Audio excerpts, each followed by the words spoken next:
families in Montgomery to help make ends meet.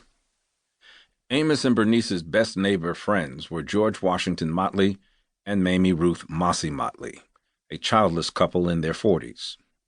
For more than 20 years, the Perrys and the Motleys had swapped stories and apple pies, wandered unannounced in and out of the other's home, and cried and laughed together. Each family was in the other's innermost circle. In the spring of 1964, Bernice received devastating news. She had terminal cancer. As she lay dying, she asked George and Mossy for an almost unimaginable favor to adopt her fourth youngest child, Barbara Ann, age 10, and bring her up as their own. I've often wondered why Barbara Ann was chosen to go live with George and Mossy. Did Bernice fear that Barbara Ann was the most vulnerable? Did Bernice hope that George and Mossy, relatively better off and with more time to put into a child, might be able to nurture her in a way Amos couldn't? Or was Bernice offering them the opportunity to become parents? George and Mossy likely never told Bernice and Amos about their failed attempts to have children, but Bernice had to have picked up on Mossy's disappointment over the years. Whatever lay behind it, Bernice's request came as a surprise to the Motleys.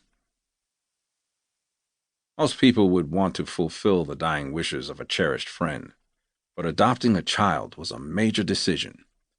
Taking in a youngster was a financial liability and needed to be considered carefully. For the Motleys, it wasn't a difficult calculation.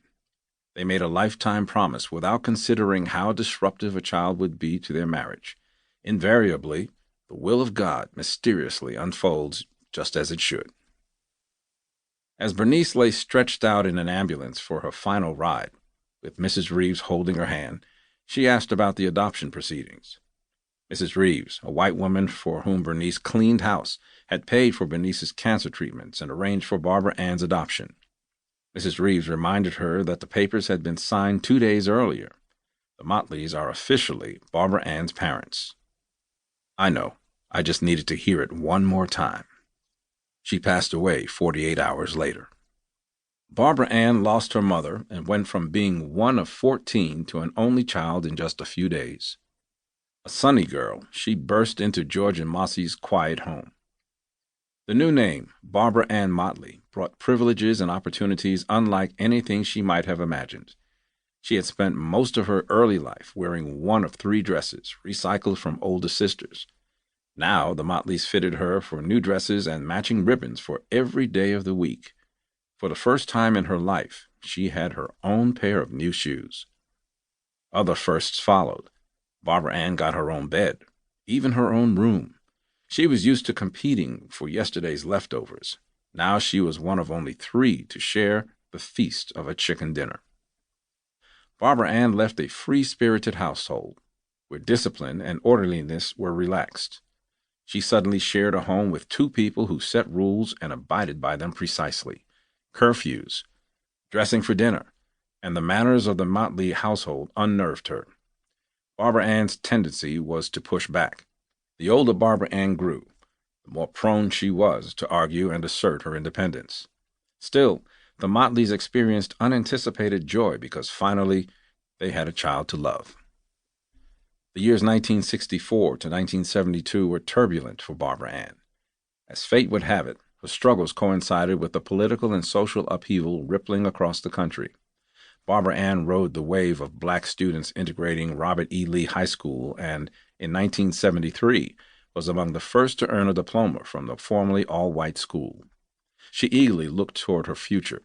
But in 1972, when Barbara Ann was 18, she found out she was pregnant.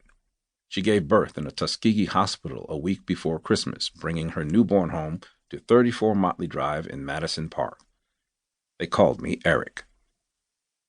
Answering an infant's middle-of-the-night cry was a new experience for everyone in the family.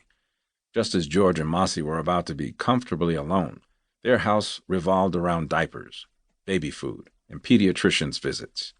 Despite Barbara Ann's confidence that she could raise me on her own, George and Mossy sensed that she wouldn't cope well with the emotional, financial, and spiritual demands of single motherhood, added to her own early adulthood pressures.